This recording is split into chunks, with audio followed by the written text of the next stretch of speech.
trusted in the Lord. His hands embraced the Bible as he taught us from God's word. I saw in him a simple faith that showed me how to live.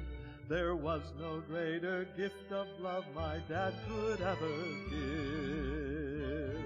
I'm holding Father's hand, I'm holding Father's hand. I'm leaning on his mighty arm and learning how to stand. He helps me take each little step as only Father can. I'll walk into the future just holding Father's hand.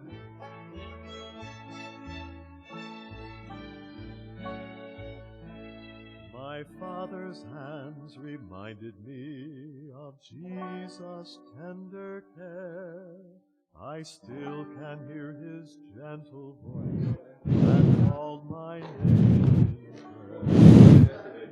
His loving hands protected me and helped me understand. My faithful Heavenly Father always holds me in his hand. I'm holding Father's hand, I'm holding Father's hand. I'm leaning on his mighty arm and learning how to stand. He helps me take each little step as only Father can. I'll walk into the future just holding Father's hand. I'm holding Father's hand, I'm holding Father's hand. I'm leaning on his mighty arm and learning how to stand. He helps me take each little step as only Father can. I'll walk into the future just holding Father's hand. Into the future just holding Father's hand, holding Father's hand.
See you this morning, and praise the Lord for His faithfulness to us another week, and thank you for worshiping with us, and may the Lord be honored and glorified today. That's our prayer, and that's our aim every week. Let's go to Him and prayer at this time. Gracious Father, we thank you for this opportunity that we have, the privilege that we have on the Lord's Day to assemble together. We ask that the Holy Spirit would meet with us in a very special way, Lord, that He would work in each heart as only He can do. His aim is to draw us to Christ. And if there's those here that are not sure of their eternal salvation, we pray for their soul to be saved today. They would respond with their will to accept the free gift of Jesus Christ. And for every Christian, Lord, may our hearts be soft and tender, not only to hear from your word, but to be doers of the word as well. Father, we also pray for Carol in the ICU as she battles. We pray for her and for Fred, Jenny, and Paul, the grandchildren. We thank you for your promises of your presence with her, your provisions, your constant care and attention to her and her family during this time. We have great confidence and faith, Lord, what you can do if you so will. We also pray for Vera, which is Daniele's mom. Daniele's down in Brazil now in the hospital with her mom. Convulsions, I understand, have resided, and we're thankful for that. And just bless her. We think of Steve's father as well, who was hospitalized and now is doing better. And so many needs, Lord, that we have in our church right now. And we thank you that you are the chief shepherd, watching over your sheep. And we also think, Lord, this week coming is Remembrance Day. And we think of the men and women who have given their service to the defense of our country. And some have given their lives through the years. And we're thankful for the freedoms that we have, which is due to the great sacrifices these have made. And we pray you bless those men and women in the armed services. And now as we come to the preaching of your word, may the Spirit of God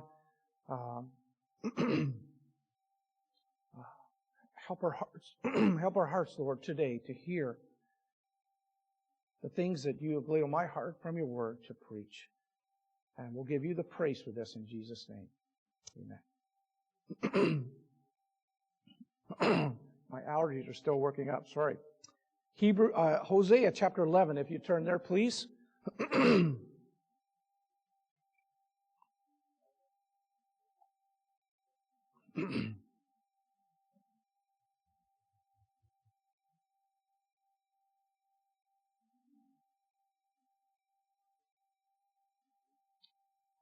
Hosea chapter 11. Some of you know that I have scoliosis. Scoliosis is a curvature of your spine. And so I have a 35% curvature in my spine. Nothing that you would probably ever see or notice, okay? But it causes great pain at times. And there are actually a number of people who have, they're born with, inherited with some kind of curvature from different degrees or another. My dad had it. My daughter has it, okay? So I got it from my dad. Of course, I passed it on to my daughter, and even some of my other boys have somewhat of that. In actuality, my leg is just a little bit shorter than the other. So one leg just a little bit shorter. So I have to compensate for that. And I don't do that on purpose. It's just naturally a reaction of my body. So you'll see me, whether I'm preaching, talking to you, and now that I'm going to show you, you're going to notice it all the time now. Otherwise, you probably wouldn't notice too much. But you'll constantly see me shifting like this. And what it is, it's just a natural, response. I think this is the leg that's shorter because I'm a lot of times leaning this way, okay? And I go back and forth just because of the pain. It just gradually, I guess, evens it out. And it's really, most times, unnoticeable to me. But what happens is because of that bent in my back, that leaning of my back one way, it's easy for me to throw out my back. So I have to be very careful in some of the activities that I do. For example, I've learned how to get. I actually had to go to rehab a few years ago, and they actually told me how to get in and out of the car. I felt like a sissy. Getting in, you'd stand outside, sit, you turn around, and it just. It's not like a manly thing to how to get into a car, but it did help, okay? I've learned how to, when I'm working on sermons or doing other things at my computer, you learn how to sit and how to hold your back and your shoulders, at least you try to, and there's a lot. It even affects my eating, okay? I have to eat burgers on this side and fries on this side, okay? It just helps to even out everything, okay? But it's easy to throw it out. So when I throw it out, I end up trying all these back exercises, and sometimes I can't do it myself, so I end up going to the chiropractor, okay, and get, some adjustments, then it's kind of back to normal, what my normal is, and then you go on with life until the next time you throw it out. And it's funny, it's the littlest things that can throw it out.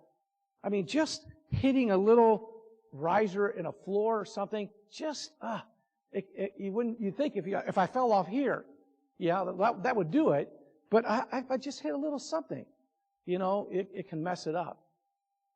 Today I want to talk to you about a bent. Hosea is going to bring it up as God prophesies through Hosea, the minor prophet, and he talks with the people of Israel with a bent. Their bent is not good. Their bent is actually to the bad. But what can happen in backsliding, as God will call it, it doesn't take a lot. Backsliding usually starts with little steps. Just like little things here could throw my back off, okay? Little things in life, in the spiritual life, can throw our spiritual walk with the Lord. So we have to be very careful, and why the Bible talks about our walk. Almost all the Bible writers talk about our spiritual walk. Being very careful, walking wisely, okay, in this world. Notice Hosea 11, verse 7. And my people are bent to backsliding. My people are bent to backsliding from me. The great physician, the Lord Jesus Christ, gives a diagnosis here to the people that Hosea is writing to. The diagnosis is they're bent to backsliding. And that's the title of my sermon this morning. I think it's pretty much normal for everyone to have some kind of bent. It's rare that you find somebody that just always perfectly balanced. I think we all struggle with that. What we want to see is a bent toward righteousness. But it can be a bent toward unrighteousness. It's a common thing that happens. So the best would be that toward righteousness. In John chapter 18, verse 23, now there was leaning on Jesus' bosom, one of his disciples whom Jesus loved. Okay? This is John. He's leaning on Jesus' bosom. Further in the Gospel of John, John 21, verse 20, then Peter, turning about, seeth the disciple whom Jesus loved following, which also leaned on his breast at supper, and said, Lord, which is he that betrayeth thee? So we kind of know John the Baptist. The Apostle John is known as John the Leaner. Okay? He's leaning on Jesus' breast. We sing a hymn, which actually we're going to sing today. Leaning on the everlasting arms. How are you spiritually bent today? Which way are you spiritually leaning? I want to go to the chiropractic office here as God is recorded through Hosea speaking to his children that they have a bad bend. And we're going to look at three kind of pressure points here as we kind of summarize the book of Hosea. So bent to backsliding. First, if you look to your notes there, it's the cause of the bent. The cause of the bent. So we kind of get pictured because God has preserved His Word. We're able to go in to this chiropractic office and see what God is saying. What is God saying the cause? And He's using Hosea, in a sense, as a recording secretary, and He's writing. Hosea was the first of the minor prophets, had a ministry for 45 years. Great long ministry as a minor prophet. He was a contemporary of Isaiah and Micah, and he was known as the St. John of the Old Testament. John, the Apostle John, is known as the Apostle of Love. Okay? Here we have Hosea, and you see love written, the love of God, so much that through history he's been known as the Old Testament prophet of love. I was reading the other day where the police stopped someone for speeding. Now that's not unusual. This person got a ticket for speeding going backwards. He was in reverse. And he was going so fast in reverse, the police pulled him over and gave him a ticket. And that can be a picture of backsliding. We can go very fast away from God very quickly. One little thing, one little misstep, not being careful, if we're not careful, can lead quickly to falling far away from the things of the Lord. So what is backsliding? It's very simply just the opposite of moving forward. God would have us in the Bible very clearly, Old Testament and New Testament, to grow, to mature, to become all that we can become in Christ, to be conformed to the image of our Savior. The opposite of that is to back away from God, to go opposite of what this book would call us to do. God's desire this way. Backsliding takes us this way. Let's look further at this cause. Turn, if you would, to Hosea chapter 4. And I'm just going to do a quick summary here this morning before our baptisms. Hosea 4, beginning with verse 1. Hear the word of the Lord, ye children of Israel, for the Lord hath a controversy with the inhabitants of the land. This Hebrew word is many times translated cause.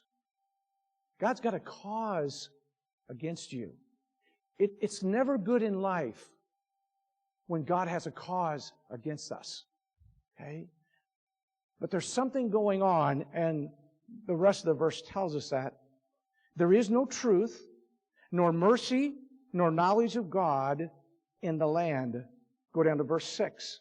My people are destroyed for lack of knowledge. Because thou hast rejected knowledge, I will also reject thee, that thou shalt be no priest to me. Seeing that thou hast forgotten the law of thy God, I will also forget thy children.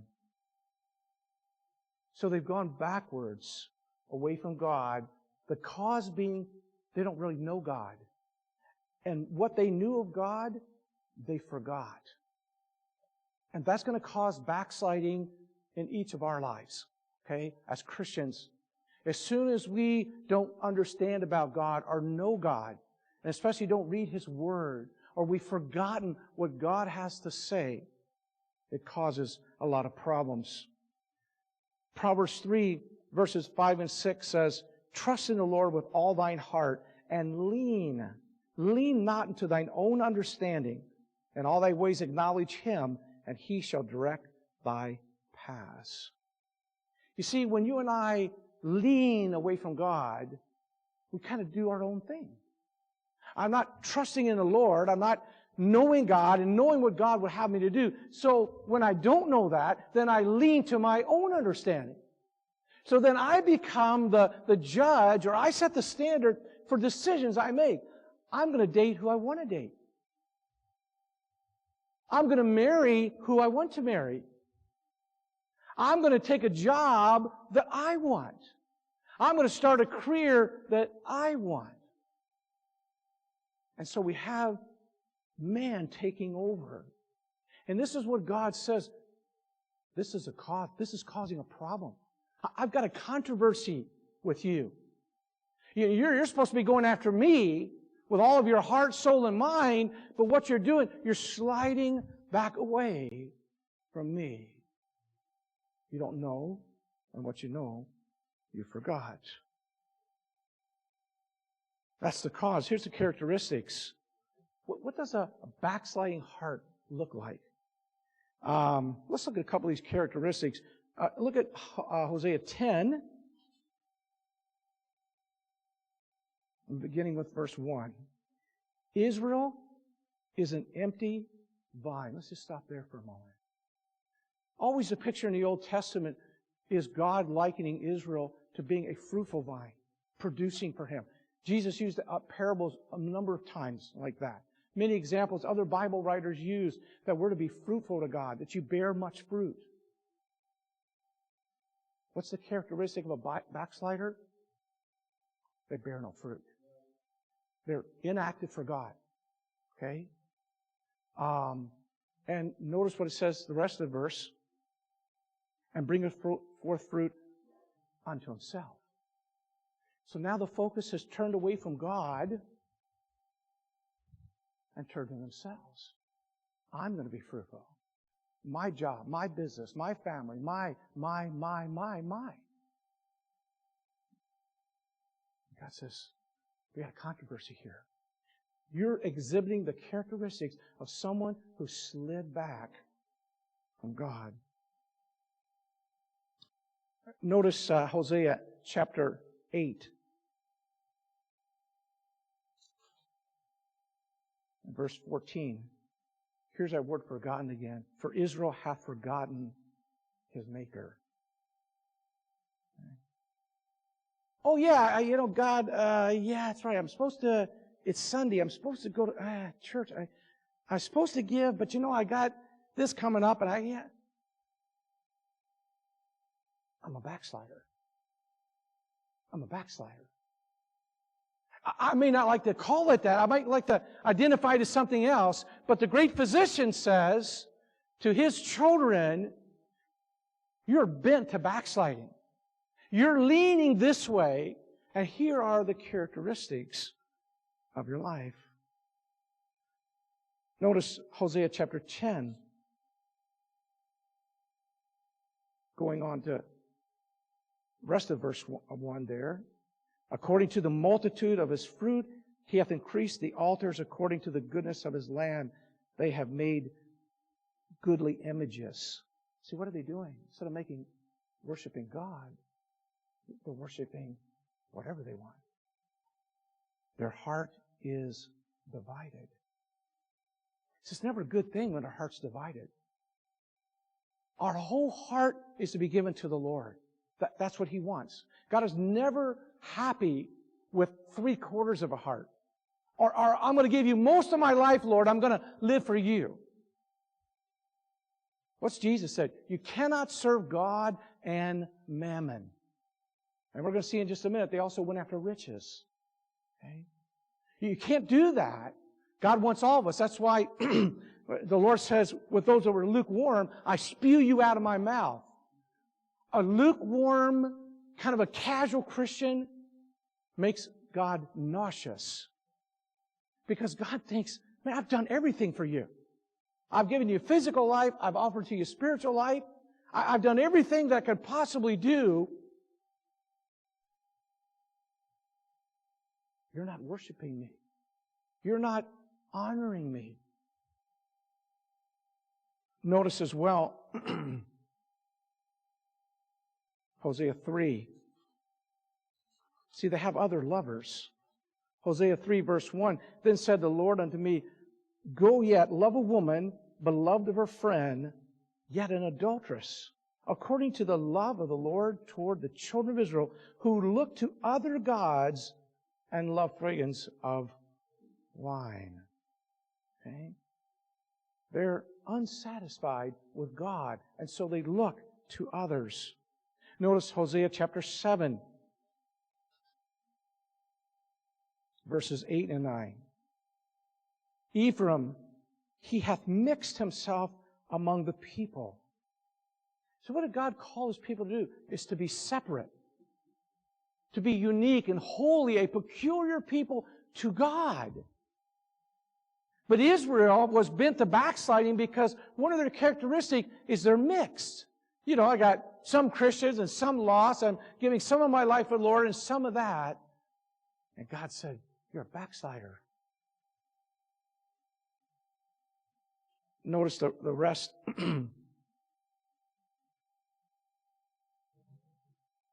Israel is swallowed up in verse 8. Is swallowed up. Now shall they be among the Gentiles as a vessel wherein is no pleasure. There's no pleasure to God. Remember, Isaiah 43:7, we were created for God's glory. And these, as we saw, the cause, they forgot about God. God's not really part of their life. And so the characteristics of a backslider are the things we're seeing right here. Their life does not please God. If you want to sum up, you could look at chapter 8 and verse 7. For they have sown the wind, and they shall reap the whirlwind. Okay? This is the problem. For them, they're reaping what they sowed. You sow unrighteousness, then you're going to have that in result. You're going to have to live with a lack of blessing on your life. Notice chapter 11, verse 7.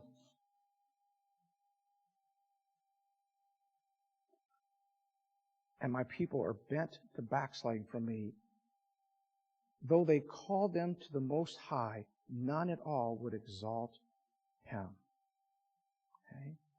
None are bringing their worship, the glory and honor to the Lord. Okay? Why? Because they've backslidden against God. Jeremiah says this, Jeremiah 3, verse 6, the Lord also The Lord said also unto me in the days of Josiah the king, hast thou seen that which backsliding Israel hath done? She has gone up upon every mountain and under every green tree, and there hath played the harlot. You see, they've kind of lived their own life, and they have their own gods, and that's what backsliders do. I can have the God of gold and silver. I can have the God of prestige or popularity or beauty, and I do everything I can to worship and to bring those to the place of exaltation in my life. And yet God is over here. I've done all this for you. You've gone away from me. Verse 8, Jeremiah 3, and I saw, when for all the causes whereby backsliding Israel committed adultery, I'd put her away and given her a bill of divorce. Yet her treacherous sister Judah feared not, but went and played the harlot also.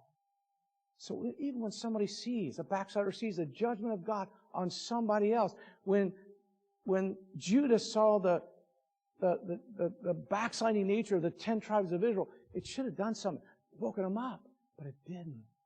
Because the backslider is far away from the Lord. Let's look at the last point this morning. Bent to backsliding, the cause of the bent, the characteristics of the bent, and finally, this is the good news, okay? The chance to bend back. Notice Hosea chapter 7. And beginning with verse 14. And they have not cried unto me with their heart, when they howled upon their beds.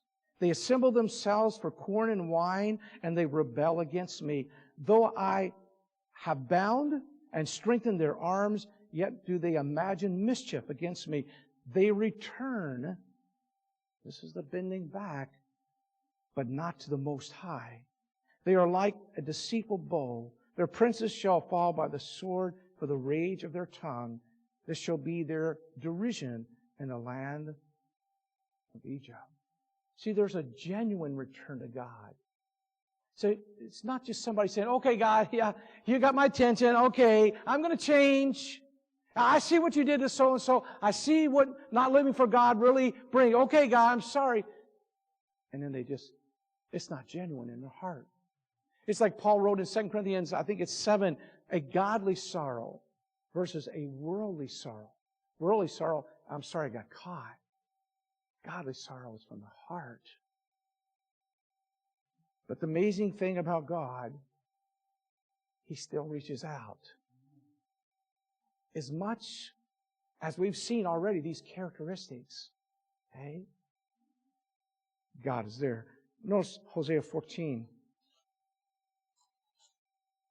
1 and 2. O Israel, return unto the Lord thy God, for thou hast fallen by thine iniquity. Return. See, this is the God of mercy and grace. Even when His people have committed spiritual adultery, okay, against Him. The languages are strong throughout Hosea, how God has seen His people.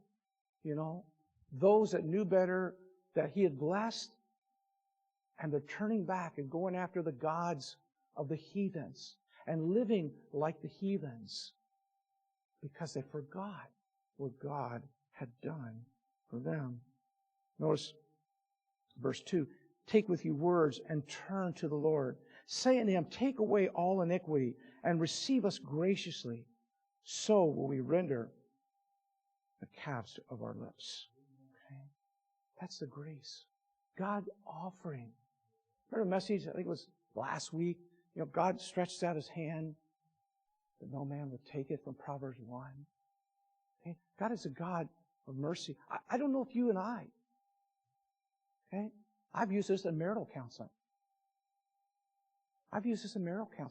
God, you've committed adultery, or you've, in your mind or whether in action, you failed your mate. Okay, you know what? There can be mercy and grace. You can get through this. And you can get through a lot of things. God is our picture. And though God had been sinned greatly against, God's willing to take them back. And God is willing to take us back. Notice chapter 13, verse 4. Yet I am the Lord thy God from the land of Egypt, and thou shalt know no God but me, for there's no Savior beside me. There's no one that can save you. There's no one that can forgive you and change your life and bring you back into this relationship with me. Again, verses 9 and 10. O Israel, thou hast destroyed thyself, but in me is thine help. You've caused your own problem. But this little step here, well, I know God says I should be, but you know how busy life, you know how, God, you understand, and it's one little thing, and it just leads to a falling away from God. That's the seat of sin.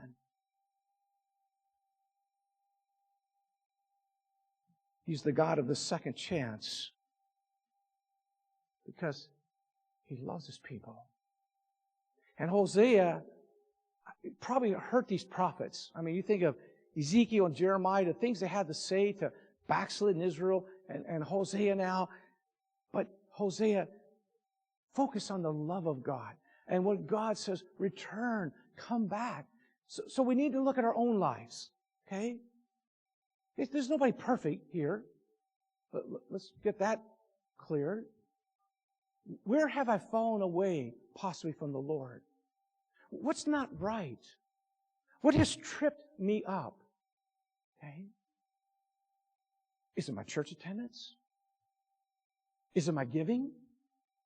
Is it my serving? Is it my responsibilities to all the one another's? What have I reasoned in my own mind instead of trusting the Lord and obeying Him? What has tripped me up? And usually what happens is that starts a roll downhill unless I catch myself.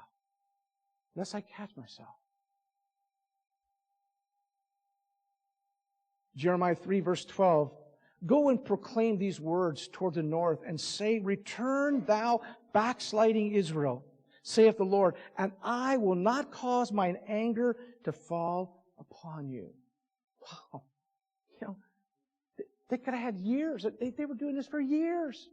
And God says, return to me. I'll forgive you. I won't be angry with you. But you've got to return. I've got to get that life turned. I've got to correct where I've fallen away from the Lord. For I am merciful, saith the Lord, and I will not keep mine anger forever. Verse 14, turn, O backsliding children, saith the Lord, for I am married unto you, and I will take you one of a city and two of a family, and I will bring you to Zion. Jeremiah 3:22, return ye backsliding children, and I will heal your backslidings. Behold, we come unto thee, throughout the Lord God. Listen to Jeremiah 8:5.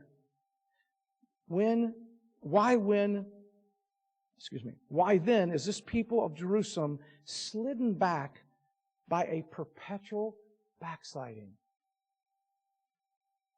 They hold fast deceit. They refuse to return.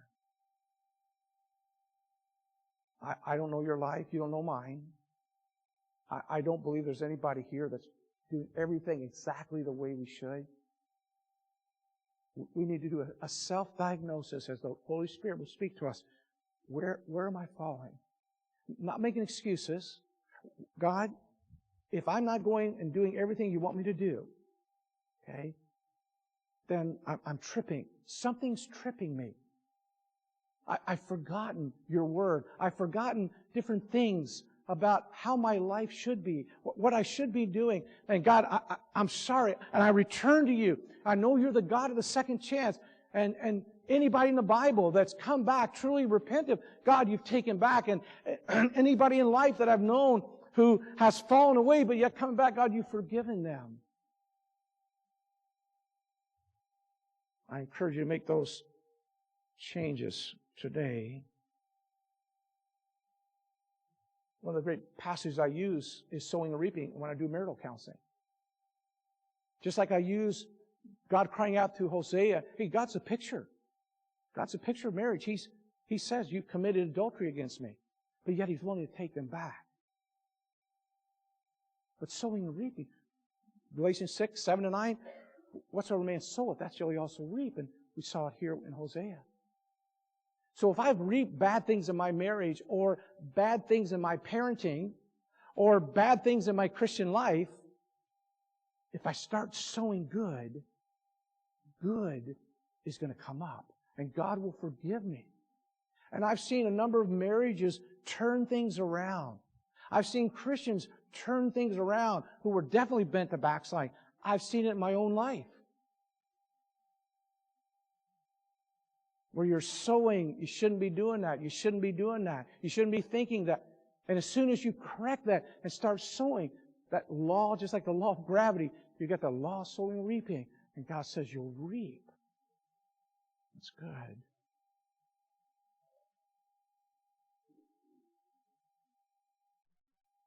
As I mentioned earlier, I didn't inherit, I didn't create this scoliosis in my back. I inherited it. Okay? Spiritually speaking, you don't inherit spiritual scoliosis.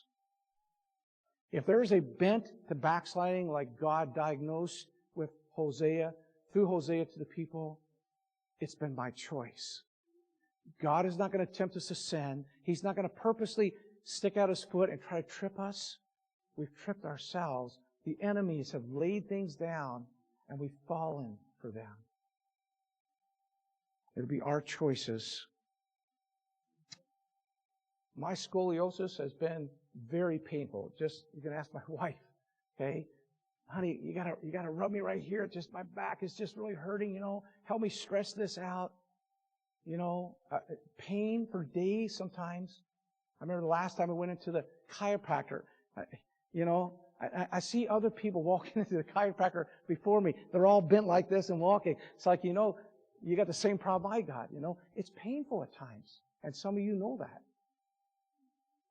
Spiritual bent can be very painful. You can lose your joy and peace and happiness with God. The whole purpose of your life, you begin to see, I'm kind of living for myself. I'm kind of like the people of Hosea's day. In Hosea 11, verse 9, right in the middle of the verse, for I am God and not man. I'm not like you. I'm God. I see everything you do. If you sow wrong, you're going to reap wrong. You're going to reap the cursings of God. I'm going to withhold blessings from your life. Your prayers aren't going to be answered. And all these things, you just read throughout different prophets. Look at Haggai.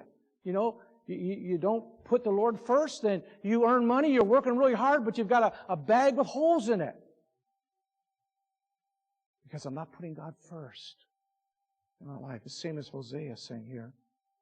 In fact, in the book of Hosea, the word devoured is used 6 times. The word destroy or destroyed is used also 6 times. The terms no more grace, no more mercy, chastise, and woe are all used. God's trying to get the attention of His people. One man said this about the backslider. His state is insecure. His profession is insincere. His life is inconsistent. His service is ineffective. I've got about 4 quotes as I close.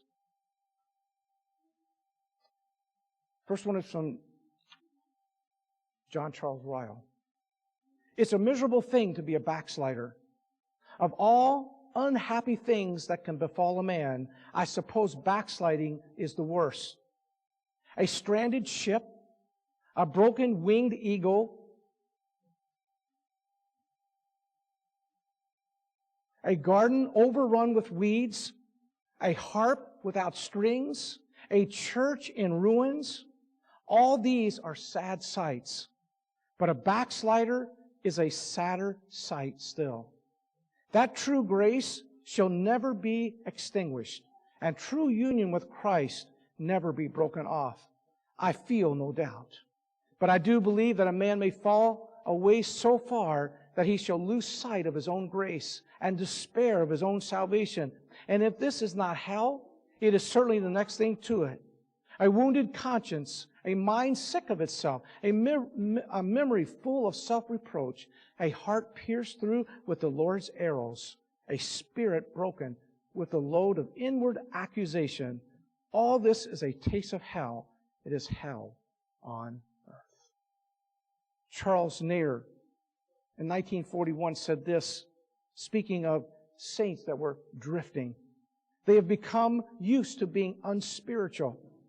They are not just altogether satisfied with it, but they would rather be as they are than to make an effort to be more spiritual, so they drift along. Of course, they would like to be more spiritual like their brethren, but they have become used to being as they are now. And as they are doing pretty well, why bother about things? To be sure, they have lost their former zeal. They have got used to being without it. They used to feel very keenly when omitting spiritual duties, but now they've become used to omitting them, and it does not bother them so much. We can get into a place where it's just natural for us to love righteousness and to hate iniquity, to desire to do all we can for God and not to hold back from effort. We can get used to service and sacrifice, and this we must do if we are to prosper in our souls as God designs that we should prosper. But woe unto us if we sacrifice those qualities of righteousness in the soul and get used to sin. This morning we're going to sing. Ron's going to lead us in our singing while we're getting ready for the baptisms. Come thou fount of every blessing. It was written by a man named Robert Robinson. And he wrote that very young in his life. And as he wrote that, he was just excited for the Lord. But something happened later in his life. He got away from God. He got away from the things of the Lord and began to wander. And as he goes through life, he began to take trips. And one time he was taking a trip, and there was a lady there, and he sat down, and they began to talk, and he saw that she was reading a hymn, and she says, "Yes, I'm reading a hymn. Well, what do you think of the hymn?" And he looked down, and it was the hymn that he wrote. And tears began to come down his eyes, and she said, "What's the matter?" And he said, "I wrote that many years ago, but I got away from God." And she said, remember one of those stanzas? And she pointed to the stanza, and I had it underlined here. Streams of mercy never ceasing. And she repeated that to him. God will be merciful to you. You wrote about it. And he said he rededicated his life right then and lived the rest of his life for the glory of God. Charles Spurgeon said this, "Remember that if you are a child of God, you will never be happy in sin. You are spoiled for the world, the flesh, and the devil. When ye were regenerated, there was put into you a vital principle which can never be content to dwell in the dead world. You will have to come back if indeed you belong to the loving family of God." Billy Sunday, the evangelist, said this, "The backslider likes the preaching that wouldn't hit the side of a house, while the real disciple is delighted when the truth brings him to his knees." One final quote, Joel Beakey, when asked what is backsliding, "Backsliding is a season in the life of a professing Christian when his sin grows stronger and his obedience declines. Not all sin is backsliding. The Christian life is a constant cycle of sin and repentance, all under the atoning blood of Jesus. But at times, the cycle of repentance is broken for a while. This is backsliding. But by God's grace, not all backsliding is deadly to the soul. Our physician can heal fallen runners. Healing begins with diagnosis. The most dangerous injury is one you do not recognize how serious it is.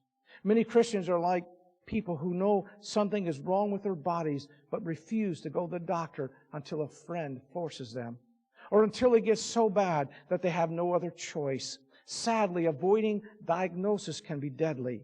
The infection turns into gangrene. The cancer metastasizes and spreads. Early diagnosis can save your life. I encourage us today to do that self-diagnosis. We're living, I believe, in the last days. This is not a time for backsliding. There are so many things wrong with our world. There's a lot wrong with the church in general.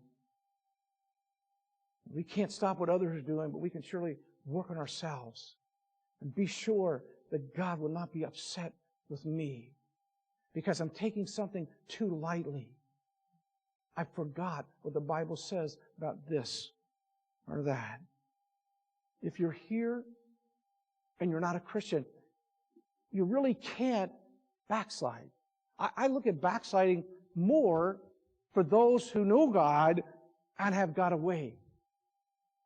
The person who's not saved, really, that's his nature, is to live that way. And that's why it's so sad when God cries out through Hosea, and it describes many of their lives, and it looks like the life of an unbeliever. But that's what backslide, that's where it takes us. It takes us back into the old life. Isaiah 59 verse 1, Behold, the Lord's hand is not shortened, that it cannot save. Neither is ear heavy, that it cannot hear. But your iniquities have separated between you and your God, and your sins have hid His face, that He will not hear. The way of peace they know not, and there is no judgment in their goings. They have made them crooked paths. They're crooked, not straight, but they're bent. Only the Lord can straighten out spiritual crookedness. When I've been leaning to, well, I think this might get me into heaven, or this might get me into heaven, I got to turn to the Lord. Come to Him. Get my spiritual back. Get my heart straightened out so that I could be saved. For Christians here, you have a life too. I've always looked at it this way.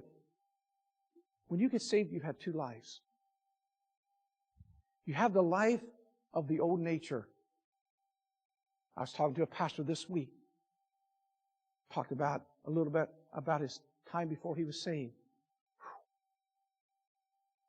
Okay. We were talking, that's the old life. Okay. I get another life when I get saved. I get to use this life for the Lord Jesus Christ. That can be taken any moment. The Lord says, it's time to come home. But as He extends that life, I have the opportunity to use that life for His glory. But see what the enemies want. They want to not only try to stop you from getting the second life. Of course, the Christian really has three lives. He has the old life. Then we have a new life here. We have eternal life up there. What the enemies try to do, if they can't take your first life, because God gives you life, and He can't stop your eternal life. Once you get saved, you're protected by God. But they want this middle life. From the point you get saved, they'll do anything they can to trip you up. Anything. They'll put the littlest things, just to start a bent toward this way. And they'll make this very pleasurable. Hey, look how many other Christians are doing this. It must be okay. It's good. I'm still going to heaven. I got my free ticket to heaven. But the enemies try to take that life from us. Scoliosis. There's no cure for it. Nothing they can do. They told me, one surgeon said, you're 35%, 40% will usually do back surgery. But that's still not going to straighten out. It's going to adjust some things. There is no cure for this. The good thing is, there's a cure for spiritual scoliosis. We've got a God who, no matter what we've done, no matter how casual we've lived, I need you. I need you in these last days. Be all in. Give everything you've got. There's people around you, and we saw that if we get raptured, the chances of them getting saved are very, very slim. God loves them. He's trying to use us as much as He can to try to win them. He's not going to probably win them with a backsliding Christian. The world needs to see a Christian just steady and growing, involved and active for the Lord, trying to accomplish His glory in our life. Also, scoliosis is invisible. There'll be some come up to me and say, Pastor, I've got scoliosis. I didn't know you had it. There'll be others that say, I got it, and I knew you had it because I could see you adjusting yourself, okay? But it's hidden. And you can hide that from others.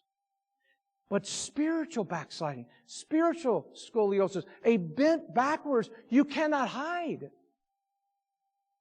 You see it in Christians. You look at their life. Where are they? What are they doing? We have so many needs. How come they're not? How come this? How come? It's not hid.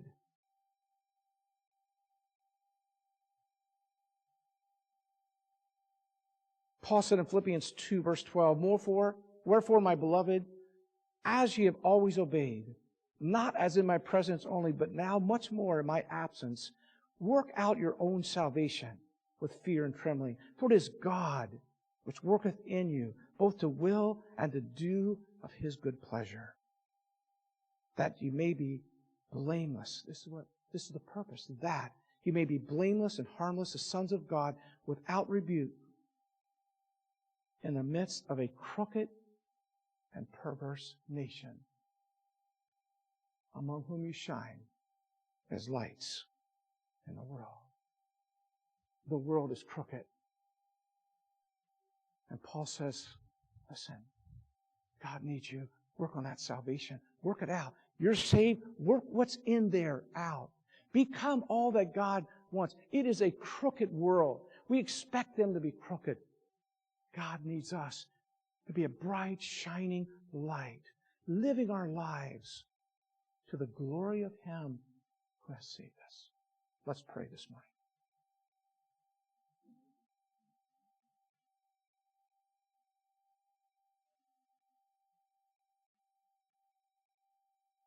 You're here this morning and you probably have a pretty good idea of your spiritual condition. Especially if you're not saved. You might be hoping that coming to church, being baptized, trying to do this and that, maybe that's enough. I haven't killed anybody, I haven't murdered anybody. Maybe, I'm not such a bad person. I try to help the community. I'm involved in a lot of good causes. Surely God wouldn't send me to hell, and surely it's enough. That's a life in the pit of hell. Because sin, we're born with sin, it separates us from God. We're not saved by good works. Just had a funeral Thursday night. Family that used to come to our church, her mother died. I had the funeral, and I was sharing with that group, who I was told nobody here goes to church. I was in their home. I had the privilege of sharing Christ and having the hope. It's so ironic. Their mother was a Baptist who went to church every Sunday. Their grandmother, mother and grandmother. And yet the room filled with young people. Several few older people. None of them went to church. Were they trying to live on their grandmother's faith? She was a Baptist. Were they trying to live on her faith? I tried to share from a warm and compassionate heart how God loved them, cared for them, but they could not work for their salvation. Not being just good people because they seem to be really good people. It won't work for us today. Only Jesus. You got to come to Him and say, God, I'm a sinner. I can't remove it. I believe who you are, what you did. I believe you can remove it. I put my faith and trust totally in you. I make a decision. I pass from life into death. I repent. I turn. It's a turning. It's coming to God. And you can make that decision today. You'll see in just a few moments 5 that are going to be baptized. All these 5 have trusted Christ as their Savior. And they're given outward evidence of that life in Christ. I pray you'll come to know the Lord. Please let me know. So I can pray for you. If you're a Christian, that second life you have after you got saved, I'm telling you, the enemies, I see it all around us. When I was in the States a few months ago, I saw it very vividly. I see it here in Canada. I hear about it. I talk to a lot of pastors. It's all the same story. Things are decreasing. They see a lack of zeal, lack of faithfulness, lack of commitment. Oh, God, help us. Let's genuinely return to the Lord and to the things of the Lord. Let's lean upon His breast. Let's lean on those everlasting arms. Let's lean on His glory. Let's be bent that way. That when we're challenged, I'm going to lean toward doing the right thing, not the wrong thing. At the invitation, it's the God of a second chance. It might be just a little thing in your life. Don't be fooled thinking, oh, it's just a little thing. That's exactly what the enemies want you to think. Maybe you're doing everything right and you've got that back straight. You're going for God. Maybe you want to come and just say, God, I know how, as the hymn writer says, prone to wander I am. Help me, Lord. Keep me on that straight path for you. As the invitation is played, come thou fount of every blessing. You come this morning as the Lord leads. The hymn writer says, come thou fount of every blessing. Tune my heart to sing thy grace. Streams of mercy never ceasing, calls for songs of loudest praise.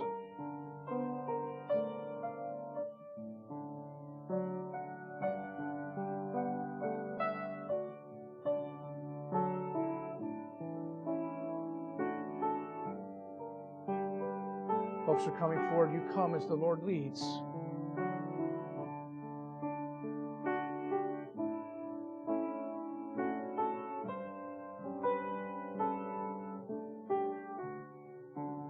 First 12 services, when I got saved, the first 12 services in that Baptist church that I started attending at 24 years of age, I literally wept down the aisle, and sometimes walking very briskly. Pastor was down front. I walked away from him and right to the altar and just poured out my heart. God, help me. God, help me. As the Spirit moves, don't resist Him. Not that you can't take care of it from your seat. Sometimes coming forward just makes it more real. Oh God, this little thing in my life, I'm afraid of it. I'm afraid it may go to the next step, and it will if you don't take care of it. If you've already gone down many steps and there's some big things now in your life, the Lord will forgive you. If you genuinely return, you confess and repent them, make the rest of the second life you have count for the one who saved you.